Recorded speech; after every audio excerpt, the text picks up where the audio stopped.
나의 사랑하는 책, 세익스피어 책인가요? 톨스토이 책인가요? 예, 하나님의 말씀, 성경입니다. 나의 사랑하는 책 시리즈의 목적은 분명합니다. 우리에게 또 한번 성경의 삶을 회복하는 것입니다. 하나님의 말씀의 삶을 회복하는 것입니다. 여러분들에게 지난주에 5가지 실천사항을 말씀드렸는데요. 우리 같이 한번 따라 한번 해보실까요? 성경이 하나님의 말씀이라는 사실을 믿는다. 성경을 규칙적으로 읽고자 하는 도전을 갖는다. 성경을 삶 가운데 적용하기 위해 노력한다. 성경 읽기를 주위 사람들에게 권한다. 할렐루야.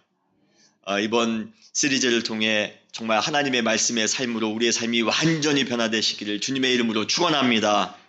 제가 초등학교 다니던 시절 친구 집에 놀러 간 적이 있습니다. 그런데 친구 집에 놀러 갔는데 그 친구 어머니에게 무지 혼나고 있어요. 왜 이렇게 혼나는 것일까? 그런데 이상하게 참 초등학교 때는 친구가 혼나면 저도 괜히 덩달아 혼나는 느낌이에요. 같이 옆에서 혼났습니다. 그 이유가 무엇인가 듣고 보니 이거예요. 성경책 위에 만화책을 올려놨다는 것입니다. 성경책 위에, 신성한 성경책 위에 어떻게 그렇게 허접한 세속적인 책을 올려놓을 수 있느냐라는 것이 그 당시 그 어머니의 신앙 논리였습니다. 그 이후로는 저도 이상하게 성경책 위에 뭘 올려놓으면 죄를 짓는 것 같은 그러한 마음이 생겼습니다. 그래서 지금도 성경책 위에 올려놓지 않는 그런 버릇이 그 당시부터 제가 생겼습니다. 과거에는 성경책 그 자체를 매우 신성하게 생각하는 그런 분위기를 가지고 있었습니다. 여러분 공포 영화나 공포 드라마 같은 데 보면 귀신을 쫓아내기 위해 주로 사용하는 것이 뭐죠? 십자가나 간혹 성경책도 이렇게 등장하더라고요. 옛날 청년 시절에 제가 알고 있던 어떤 분은 마음이 답답할 때, 삶이 잘 안 풀릴 때 성경책을 이렇게 끌어안고 자면 마음의 평화를 누릴 수 있다는 라고 이렇게 말씀하시는 것을 제가 들은 적도 있습니다. 어떤 분이 차를 운전하는데 그 차에 보니까 뒷좌석에 항상 성경책이 있더라고요. 왜 이렇게 뒷좌석에 성경책을 놓고 다니십니까? 그러면 안전할 것 같답니다. 사고가 안 날 것 같답니다. 아니, 성경책 그 자체가 무슨 능력을 가지고 있기에 내가 힘들고 어려울 때 그냥 끌어안고만 자도 마음이 편해질 수 있으며 차에 놓고만 다녀도 안전할 수 있는 것인가? 저는 좀 약간 의아해했습니다. 여러분들은 과연 어떻게 생각하십니까? 그러면서 여기에서 우리는 중요한 질문을 하나 하게 됩니다. 그 질문이 무엇입니까? 과연 성경의 권위는, 성경의 능력은 어디로부터 오는가 하는 것입니다. 성경이 우리를 안전하게 해줍니다. 성경이 우리에게 평안을 줍니다. 성경이 우리의 삶을 보호해 줍니다. 그러한 능력이 있는데, 그러한 권위가 있는데, 그렇다면 그 권위는 어디로부터 나오는가? 도대체 성경이 무엇이간데 그러한 평강과 안전과 보호를 우리 가운데 보장해 준단 말입니까? 외형적으로 성경은 이 세상의 어느 책들과 전혀 다를 바 없는 하나의 종이 뭉치에 불과합니다. 종이죠. 종이의 뭉치에 불과합니다. 아무리 성경책을 금으로 화려하게 장식하고 최고급 종이와 최신식 인쇄 기술을 사용하여 만들었다 할지라도 그것이 성경책을 신성하게 만드는 것, 그것이 성경을 거룩하게 만드는 것이 절대로 아닙니다. 과거 종교개혁이 있기 전에 일반 대중이 성경책을 소유하는 것은 원천적으로 불가능했습니다. 당시 성경은 일반 백성들에게는 전혀 생소한 라틴어로 기록되어져 있었기 때문에 읽으려 해도 그 내용이 무슨 뜻인지를 몰랐습니다. 그리고 과거에는 종이가 매우 귀했습니다. 그리고 인쇄 기술이 부족해 성경을 대량으로 공급해낼 수가 없었습니다. 그래서 성경은 큰 교회에 하나 겨우 있을까 말까 하는 정도였습니다. 그러기에 성경책은 금으로 화려하게 장식되어 예배에 참여한 사람들 앞에 그냥 전시되는 그러한 정도였습니다.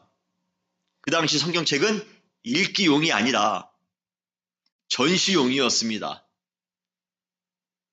그래서 사람들은 성경의 내용은 전혀 모른 채 금으로 장식된, 멋있게 장식된 성경책을 신성한 성물로 여겨 섬겼던 그러한 경향이 있는 것이었습니다. 그러나 종교개혁자들의 눈에 이러한 자세는 미신 또는 우상숭배와 다름이 없었던 것이에요. 그래서 그들이 종교개혁을 진행하면서 제일 먼저 내세웠던 구호가 뭔지 아십니까? 솔라 스크립툴라. 무엇입니까? 이것이 오직 말씀으로, 오직 성경으로, 그러한 구호입니다. 종교개혁자들은 솔라 스크립툴라를 항상 외쳤습니다. 오직 말씀으로, 오직 성경으로. 그래서 마르틴 루터와 같은 종교개혁자는 모든 일반인들이 성경을 읽을 수 있도록 성경을 독일어로 번역했습니다. 마르틴 루터가 종교개혁을 한 사람이라고 우리는 잘 알고 있지만 더 중요한 것은 성경을 그 당시에 자국어인 독일어로 번역한 것입니다. 그리고 때마침, 참 역사는 재밌어요. 때마침 여러분 구텐베르크 들어보셨나요? 구텐베르크가 인쇄기술을 발명합니다. 종교개혁이 있기 50년 전에 구텐베르크가 인쇄기술을 발명합니다. 거기에 종이를 대량으로 생산할 수 있는 기술이 개발되어집니다. 그럼으로써 자국어 성경의 대중화가 시작됐던 것이에요. 그래서 많은 사람들이 성경의 내용을 직접 접하게 되었고 그것은 종교개혁을 성공할 수 있는 가장 큰 원동력이 되었습니다. 수많은 사람들이 성경을 읽었기에 성경의 내용이 무엇인지를 정확히 알았기에 그 당시에 종교개혁이 가능했던 것입니다. 성경을 금으로 잘 포장했기 때문이 아닙니다. 성경의 내용을 알았기 때문에 그런 것입니다. 그러므로 성경의 권위는 절대적으로 그 내용에 달려 있습니다. 성경의 내용은 하나님과 하나님에 관한 모든 것을 담고 있기 때문입니다. 여러분 믿으십니까? 성경을 가지고 있다고 해서 권위가 생기는 것이 아닙니다. 능력이 일어나는 것이 아닙니다. 우리가 안전해지는 것이 아닙니다. 제가 차 속에 성경을 가지고 다니시는 분에게 그렇게 말씀드렸어요. 성경을 차에 가지고 다니지 마시고 성경을 읽으시기 바랍니다. 그래야 더 안전할 수가 있습니다. 그래야 더 우리의 삶이 보호받을 수가 있습니다. 성경의 권위는 절대적으로 성경의 내용에 달려 있습니다. 그런데 어떤 사람은 성경이 인간에 의해 인간의 문화적 환경 속에서 인간의 언어로 쓰여졌기 때문에 성경 속에는 오류가 많다는 겁니다. 한계가 있다는 것입니다. 그러기에 성경의 권위에도 큰 문제가 있다고 주장하는 사람이 있습니다. 성경이 이제 좀 이따가 우리가 성경 세미나 할 때 잠깐 말씀드리겠지만요. 성경은 66권입니다. 그 중에 구약이 39권입니다. 신약은 27권입니다. 성경의 이 66권은 한 사람의 저자가 어느 순간 모두 기록한 것이 아니라 다양한 직종을 가진 40여 명의 저자가 무려 1600년이라는 그런 긴 기간에 걸쳐 쓰여졌기 때문에 쓰여진 그러한 책입니다.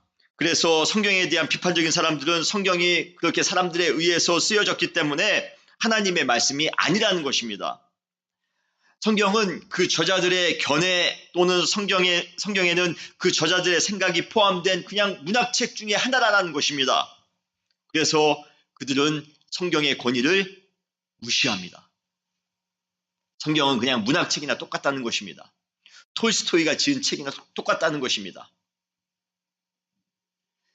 셰익스피어가 지은 책이나 똑같다는 것입니다.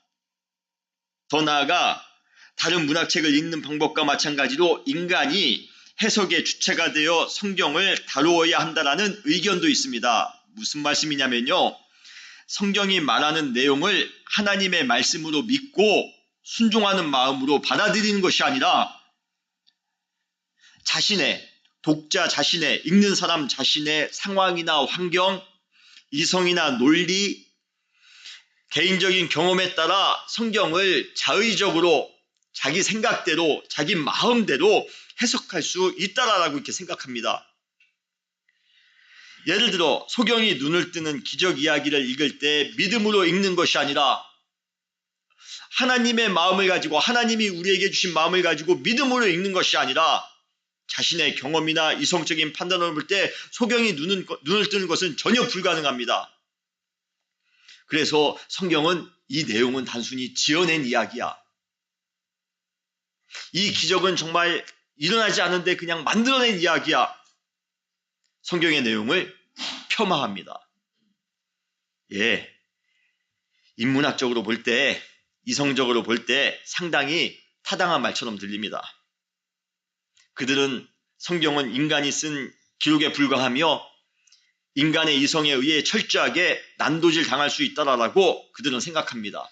우리 시대 성경의 권위는 이러한 식으로 완전히 바닥까지 추락했습니다. 많은 사람들이 성경을 하나님의 말씀으로 인정하지 않습니다. 그래서인가요? 가끔은 성경책 위에 만화책을 올려놨다라는 이유로 혼나고 있는 그 친구 어머니의 순수한 신앙이 그나마 그리워질 정도입니다. 그렇다면 성경의 권위는 이러한 식으로 나락으로 떨어져야만 되는 것일까요? 우리가 결정적으로 모르는 사실, 성경에 대해서 결정적으로 모르는 사실, 그러나 반드시 정확하게 알아야 될 사실이 한 가지가 있습니다. 그것이 무엇입니까? 바로 성경은 하나님의 감동으로, 하나님의 영감으로 쓰여졌다는 사실입니다. 여러분 믿으십니까? 성경은 인간의 생각으로 쓰여진 것이 아니라, 인간의 감동으로 쓰여진 것이 아니라 하나님의 감동으로 하나님의 영감으로 쓰여진 것입니다. 오늘 디모데전서 3장 16절은 우리에게 분명히 말씀하고 계십니다. 모든 성경은 하나님의 감동으로 된 것으로, 이 세상의 책들이 저자의 영감을 반영하고 있는 것처럼 성경은 하나님의 영감을 반영하고 있습니다. 왜요? 영감으로, 하나님의 영감으로 쓰여졌기 때문입니다. 성경을 기록한 여러 제자들은 자신의 문학적인 아이디어를 가지고 성경을 쓴 것이 아니라 성령님의 도우심 가운데에 하나님이 주시는 영감에 따라 순종하는 마음으로 성경을 썼다는 것이에요. 이사야가 이사야를 쓸 때, 마태가 마태복음을 쓸 때, 사도 바울이 로마서를 쓸 때 그들은 자신의 지극히 개인적인 영감에 따라 성경을 창작해낸 것이 아니라 하나님의 영감에 절대적으로 의존하여 썼습니다. 이렇게 성경이 하나님의 영감으로 쓰여졌다는 점에서 성경은 하나님의 말씀으로 권위를 갖습니다. 그리고 인간의 이성적인 능력으로 성경을 읽는 것이 아니라 성경의 영감과 권위를 인정하고 성령님의 도우심 가운데 믿음으로 읽을 때 성경은 우리에게 기적과 같은 능력으로 임하게 될 것입니다. 그렇게 성경을 읽을 때에 하나님께서 나에게 직접 말씀하시는 것처럼 그렇게 느낌을 가지고 우리는 성경을 읽게 될 것입니다. 이것이 바로 성경의 권위가 가지고 있는 신비입니다. 성경의 권위를 가지고 성경을 읽는가? 성경이 하나님의 말씀이라 믿고 우리가 성경을 읽는가? 아니면 그냥 문학책 읽듯이 성경을 읽는가? 여러분, 우리의 마음에 따라 성경의 역사는 크게 달라질 것입니다. 우리에게 성경의 내용이 무의미하게 느껴지며 자꾸 의심하는 마음이 생기고 비판하는 마음이 생기는 이유가 무엇입니까? 성경의 권위를 인정하지 않기 때문에 그렇습니다. 성경을 하나님의 말씀으로, 하나님의 영감으로 쓰여졌다는 사실을 믿지 않기 때문에 그렇습니다. 성경이 하나님의 감동으로 기록되어졌다는 것을 믿고 그 내용에 순종하는 순간 성경에 기록된 하나님의 능력이 우리의 현실 속에 그대로 이루어질 것임을 여러분 믿으시길 바랍니다. 성경에 기록된 하나님의 능력이 우리의 현실 속에 그대로 재현되어질 것이에요. 저는 오병이어의 기적이, 수많은 사람들이 오병이어는 일어날 수 없는 기적이야, 그것은 말도 안 되는 그러한 이야기야 라고 수많은 사람들이 말한다 할지라도 저는 오병이어의 기적이 일어났음을 성경을 통해서 저는 믿습니다. 저는 문둥병자가 깨끗함을 받은 기적도 성경을 통해 믿습니다. 저는 이러한 믿음을 통해 성경에 나오는 모든 능력과 기적이 지금 우리가 살고 있는 이 시대에도 그대로 이루어질 것이라 저는 확신합니다. 왜 하나님의 기적이, 하나님 성경책에 나오는 그 하나님의 기적이 우리의 가정에는 일어나지 않고 우리의 교회에는 일어나지 않고 우리의 삶 속에는 일어나지 않습니까? 우리가 그 권위를 인정하지 못하고 하나님의 영감으로 쓰여졌다는 사실을 우리가 믿지 못하고 세상 책 읽듯이, 세상의 문학책 읽듯이 우리가 읽기 때문에 그러한 일들이 우리의 삶 가운데 일어나지 않는 것입니다. 여러분, 성경을 읽을 때 하나님이 나에게 주신 말씀이라 믿으시며 읽으시길 바랍니다. 성경을 읽으실 때 그 모든 것이 가능함을 여러분 믿으시고 읽으시길 바랍니다. 성경의 모든 사건들이 여러분 삶 가운데 일어나는 것을 여러분들은 경험하게 되실 것입니다. 성경을 의심하는 것이 아니라 성경의 내용을 믿고 성경의 내용이 우리의 삶 가운데 그대로 이루어질 수 있음을 믿고 성경을 읽으시는 여러분 되시기를 주님의 이름으로 축원합니다. 그런데 하나님의 영감으로 기록된 이 성경에는 4가지 유익이 있습니다. 오늘 본문 3장 16절에 보면 모든 성경은 하나님의 감동으로 된 것으로 교훈과 책망과 바르게 함과 의로 교육하기에 유익하니라고 말씀하고 계십니다. 첫 번째 유익은 무엇입니까? 교훈입니다. 교훈의 가장 중요한 중심적인 역할은 무엇입니까? 진리를 가르쳐 주는 것입니다. 사실 인간이 저지르는 죄와 실수는 진리에 대한 무지에서 오는 경우가 많이 있습니다. 가끔 오랫동안 신앙생활을 해도 영적인 진보가 없는 이유가 무엇일까 생각해 본 적이 있습니다. 답은 잘 모르기 때문임을 저는 알게 되었습니다. 예수 그리스도를 잘 모릅니다. 구원에 대해서도 잘 모릅니다. 성도의 삶에 대해서도 잘 모릅니다. 기독교의 축복에 대해서도, 성경의 축복에 대해서도 잘 모릅니다. 교회 생활에 대해서도 잘 모릅니다. 인생에 문제가 생겼을 때 어떻게 신앙적으로 대처해야 하는지도 잘 모릅니다. 잘 모르기 때문에 우리의 신앙이 미숙한 것입니다. 그래서 계속 실수만 하는 것입니다. 모르기 때문에 성장이 없는 것입니다. 여러분, 한 아이가 올바른 사회 구성원으로 성장하기 위해서 교육이 필수적입니다. 잘 가르쳐야 됩니다. 올바른 성도가 되기 위해서도 우리가 영적인 것을 잘 배우셔야만 합니다. 학교에서 과목을 배우기 위해 가장 필요한 것이 무엇입니까? 바로 교과서입니다. 마찬가지로 영적인 것을 잘 배우기 위해 1차적인 교과서가 무엇입니까? 성경입니다. 성경은 우리에게 진리가 무엇인지, 그리고 진리 안에서 살아가기 위해 무엇이 필요한지를 우리에게 가르쳐주고 있습니다.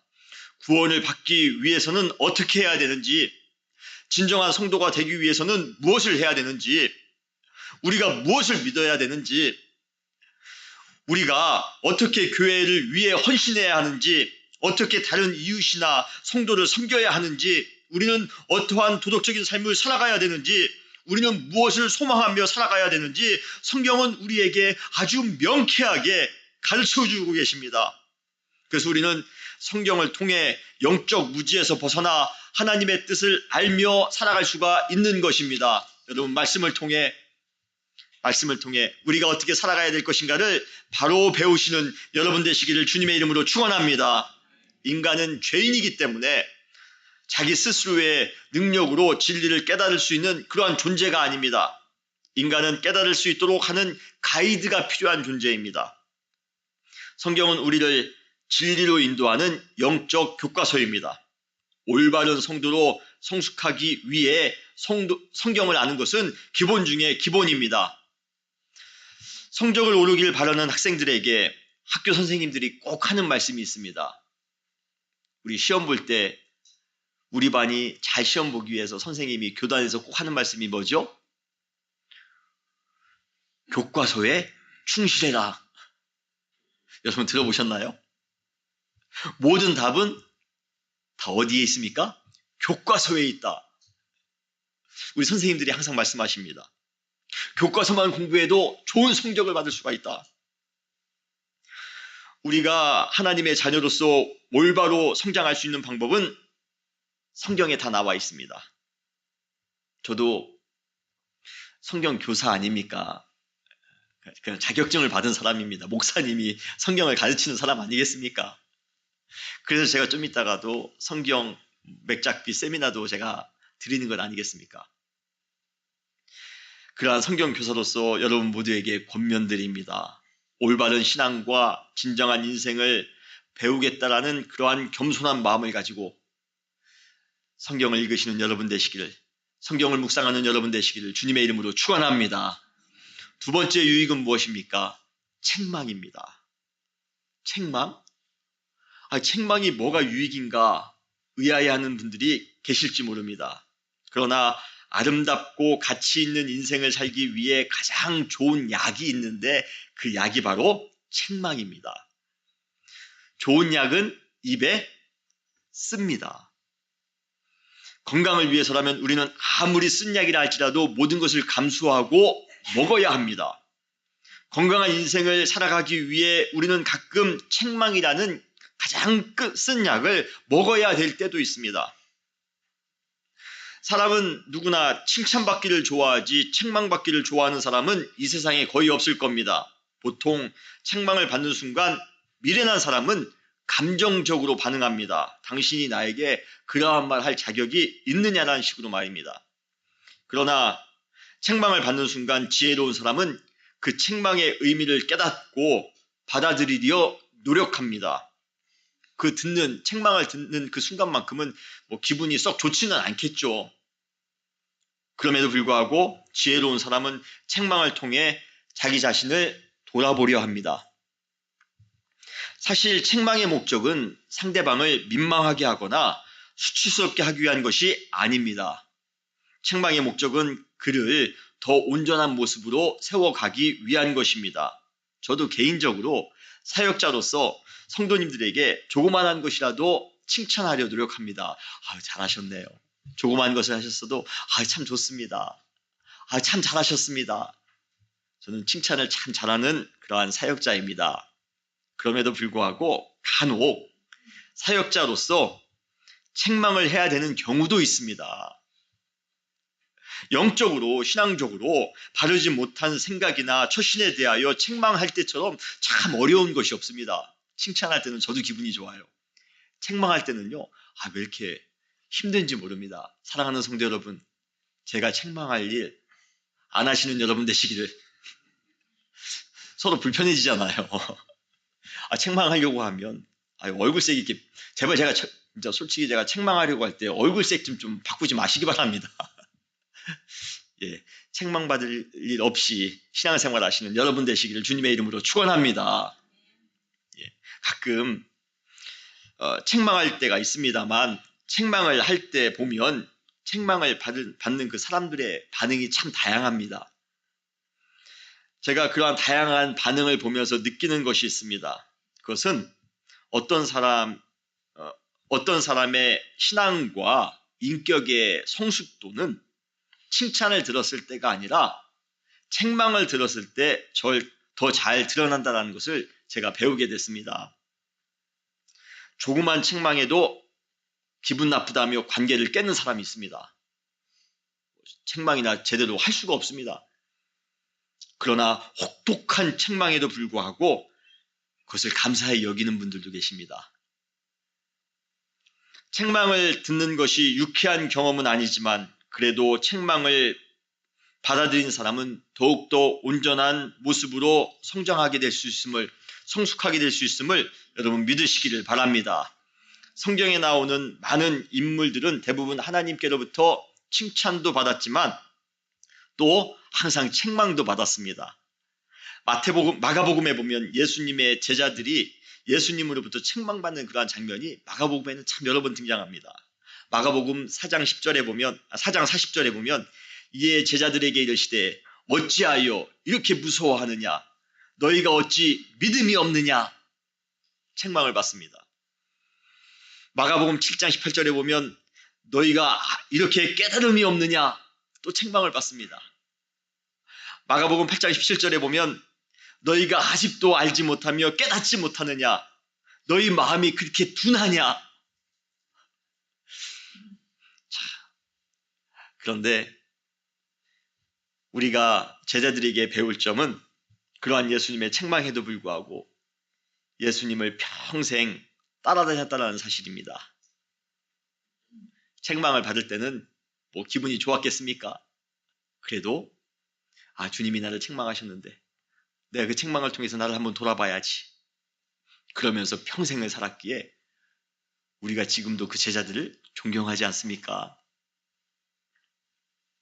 우리 모두에게는 누구에게도 들키기 싫은 잘못들, 연약함들, 약점들을 가지고 있습니다. 그런데 성경 말씀은 우리의 그러한 잘못된 행동과 판단을 여지없이 날카롭게 지적합니다.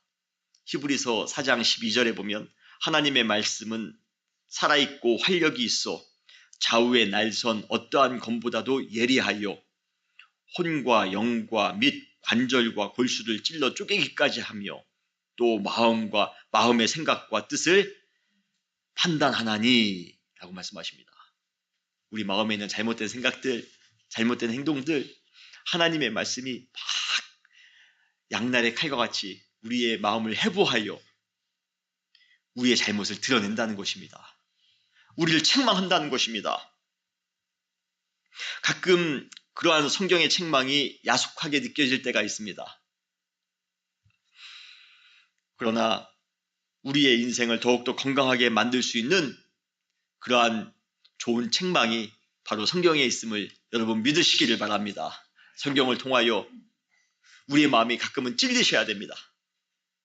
성경을 통하여 우리의 부족한 모습들, 우리의 연약한 모습이 한번 들통나야 됩니다.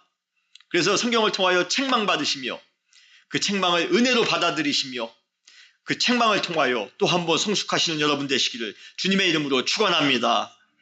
세 번째 교훈은 무엇입니까? 바로 바르게 함입니다. 책망이 인생에 좋은 약인 것만은 분명하지만 그렇다고 책망만 하는 사람은 별로 인기가 없습니다. 학교에서 제일 인기 없는 선생님이 누구죠? 교무주임 선생님. 그 선생님이 왜 이렇게 인기가 없습니까? 책망만 하는 것이에요. 머리가 왜 이렇게 그러느냐, 왜 이름표를 가지고 안 달고 왔느냐, 교복이 왜 그러는가, 항상 책망만 하니까 그분이 싫은 겁니다. 그러나 책망과 더불어 바른 길을 가르쳐주는 사람을 우리는 존경합니다. 성경은 우리에게 책망만 하는 것이 아니라 무엇이 올바른 것인지 대안으로 제시해 줍니다. 즉 성경은 우리의 잘못된 모습을 구체적으로 수정해 주는 역할을 한다는 것입니다. 여러분, 운동의 기본은 무엇입니까? 자세입니다. 이번 주 토요일 아이와 한인 골프 대회가 있습니다. 여러분, 골프를 잘 치기 위해서 가장 중요한 것이 무엇입니까? 예? 예, 맞아요. 운동은 이기는 것입니다. 예, 최종적인 목표지요.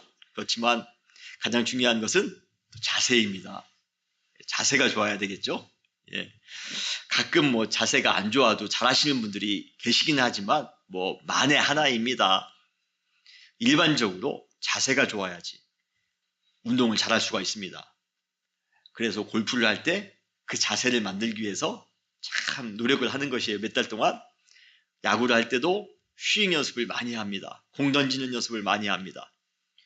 투수가 공 던질 때도 그냥 던지는 것이 아니라 모든 근육을 잘 활용하여 던지기 위해서는 자세가 바라야 됩니다. 공부할 때도 어떤 사람이 공부를 잘합니까? 자세가 바른 사람이 공부를 잘합니다. 예, 모든 것의 기본은 자세입니다. 혹여나 슬럼프가 찾아왔을 때 제일 먼저 하는 것은 자세를 확인하는 것입니다. 내가 잘못된 자세를 가지고 있는가? 공부할 때도 내가 점수가 떨어지면 제일 먼저 하는 것이 내가 지금 자세가 잘못되어 있는가. 자세를 확인하고 바르게 교정하는 것, 이것이 매우 중요합니다. 우리 인생과 신앙도 마찬가지입니다. 올바른 자세를 갖추고 있어야지만이 우리는 아름다운 열매를 맺을 수가 있는 것입니다. 여러분, 정답을 알기 위해서는 무엇과 비교해 봐야죠? 뒤에 답안지와 비교를 해봐야 됩니다. 우리가 만약 잘못된 답을 썼다면 우리는 답안지를 통해 정답을 우리가 확인할 수가 있습니다. 알 수가 있습니다. 그리고 수정할 수가 있습니다. 성경은 신앙과 인생의 모범 답안지입니다. 우리의 삶은 성경 말씀과 비교할 때 우리가 진정으로 잘못한 것이 무엇인지, 그리고 더 나은 인생을 위한 정답이 무엇인지를 우리는 말씀을 통해서 배울 수가 있는 것입니다. 세상에 있는 어떠한 학문들, 세상에 있는 수많은 이론들이 절대로 우리 인간의 굴절된 심령들, 그리고 죄인된 영혼을 바르게 할 수가 없습니다. 교정할 수가 없습니다. 우리의 영혼과 삶의 자세가 바르지 않기 때문에 운동선수들이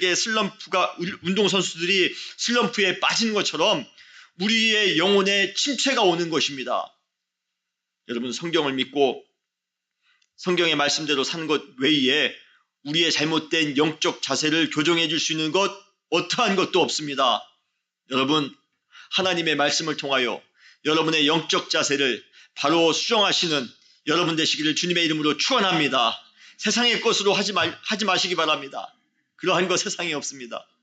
오직 하나님의 말씀, 그 말씀이 우리의 모범 답안지입니다. 그 말씀에 따라 여러분의 삶을 수정하여 항상 바른 길을 살아가시는 여러분 되시기를 주님의 이름으로 축원합니다. 마지막 유익은 의로 교육하는 것입니다. 여기에 교육하다라고 우리는 번역되어져 있는데 교육하다보다는 훈련하다라는 표현이 더 맞습니다. 의로 훈련받기에 유익합니다. 입대한 군인이 단시간에 군인의 삶에 적응할 수 있는 것 아닙니다. 처음 군대에 가면 총 쏘고 행군하는 것은커녕 걸음을 걷는 것, 인사하는 것, 심지어 말하는 것도 얼마나 어려운지 모릅니다. 말할 때마다 고참이 그렇게 말해서는 안 된다라고 하고, 걸을 때마다 왜 군인이 그렇게 걷느냐고 하고, 인사할 때마다 왜 손 모양이 그러냐고 하고 매번 책망을 받습니다. 우리가 쉽게 하는 걷는 것, 말하는 것, 심지어 밥 먹는 것도 처음에는 쉽지가 않습니다.